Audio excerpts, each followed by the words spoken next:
So here we have the Honda CR-V automatic on a 17 plate. I'm going to start off by showing you around the outside of the car, and then we'll hop in and run through some controls on the inside. But from the outside, you can see it's a 5-door car with alloy wheels and tinted windows. Let's start off inside the boots and then work our way around the rest of it from there. As we approach the back of the car, you can see we have reversing sensors. This car's also got a reversing camera, loads of boot space as well, along with that 60/40 split folding rear seat, should you wish to increase this space even further. Okay, so we're just going to work our way back round to the front of the car, and then we'll hop in and run through some controls on the inside. But now that we've done a full circle of it, you can see it's in excellent condition the whole way round.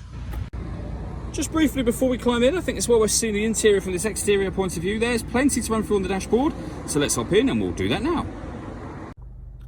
Okay, now that we're inside the car, we're going to start with the dials. On the left-hand side, we have the rev counter. We have the speedometer in the middle.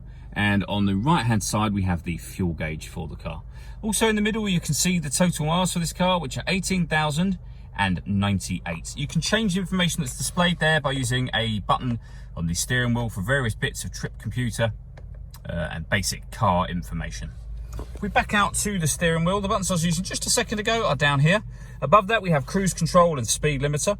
On the left-hand side, we have stereo and phone controls. The phone controls can only be used after you pair the phone up, and that is done over on the touchscreen just here. Hit the phone icon and then follow the instructions from there.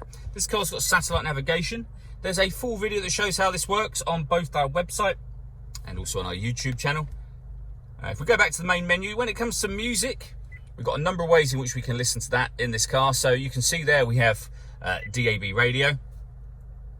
You can access a list of stations from up there, and you can see the other ways in which you can listen to music. So we have FM, long wave, medium wave, and DAB radio.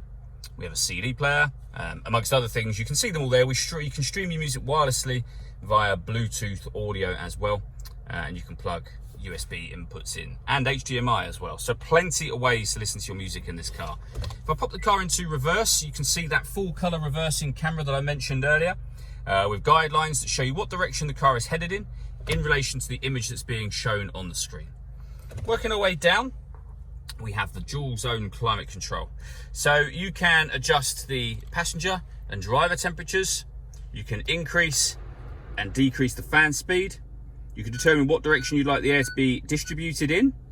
When you've done that, this button turns the air conditioning on, and of course it will turn it off again if you push it again. Or you can hit auto. If you do that, the car will now take control of the fan speed and the direction of the air to maintain the temperatures that you've asked for. To override that, just readjust the fans and you'll be back in a manual mode again.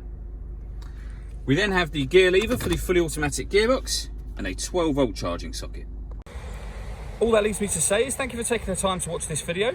If you'd like to come and see the car for yourself and have a test drive, please feel free to call any of our MJA sites. We'd love to hear from you soon.